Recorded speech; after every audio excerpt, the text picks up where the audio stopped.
All right, what's going on, folks? Well, it has definitely been a minute.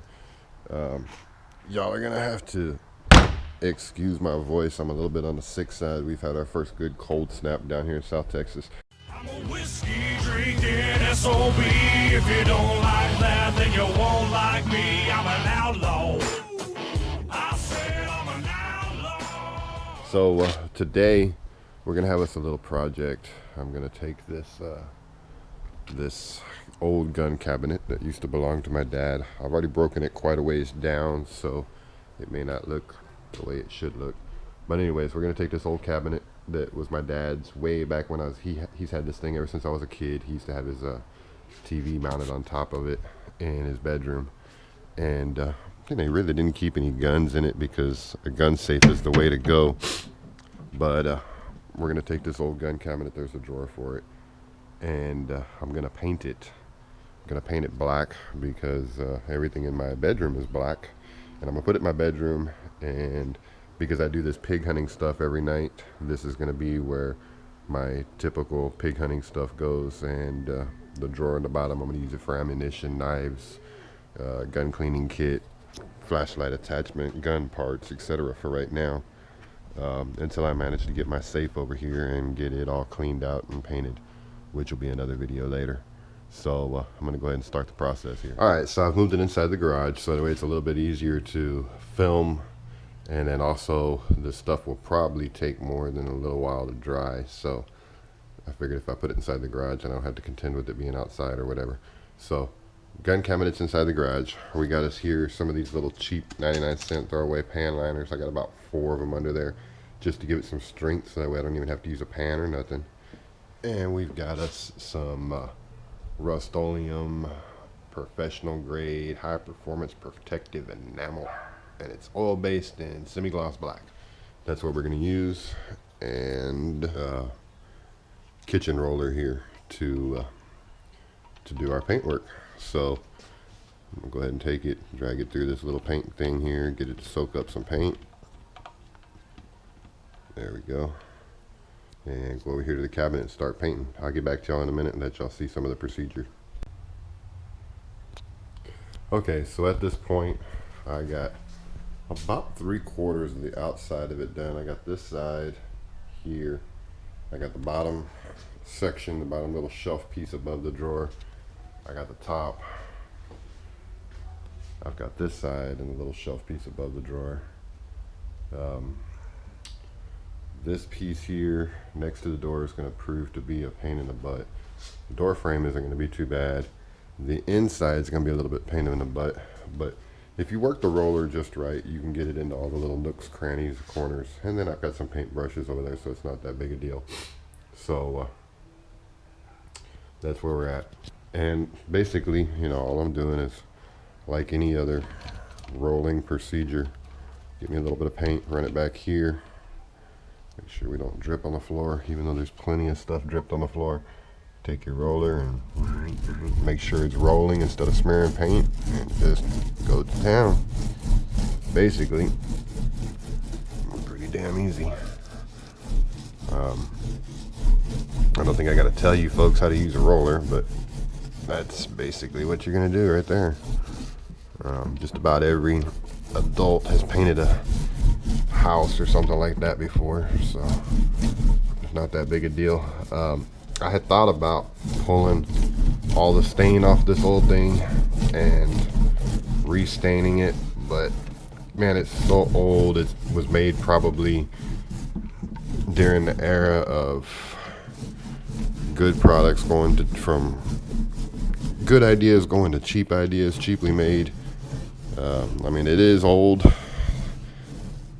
The thing's probably older than me, but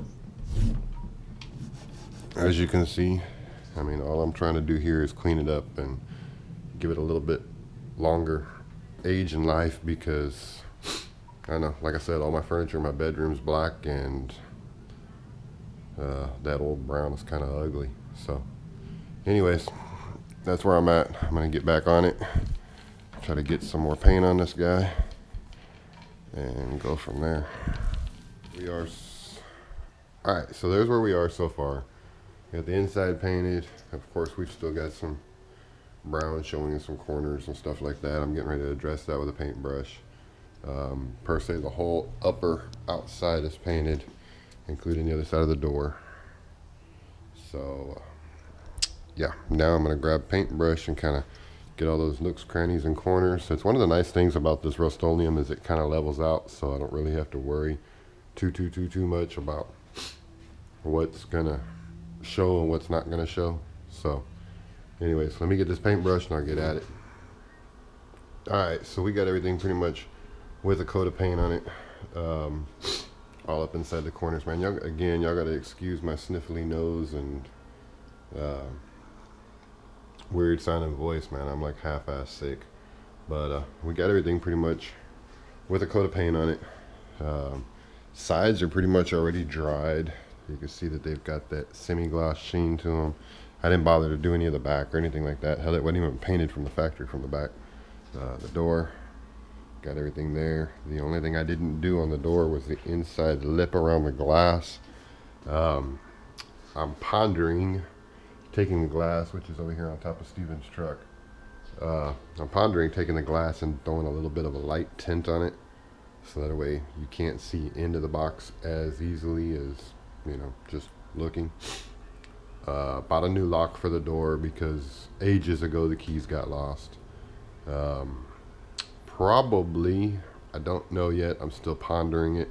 I'm gonna carpet this piece here that the guns sit against and then carpet the bottom.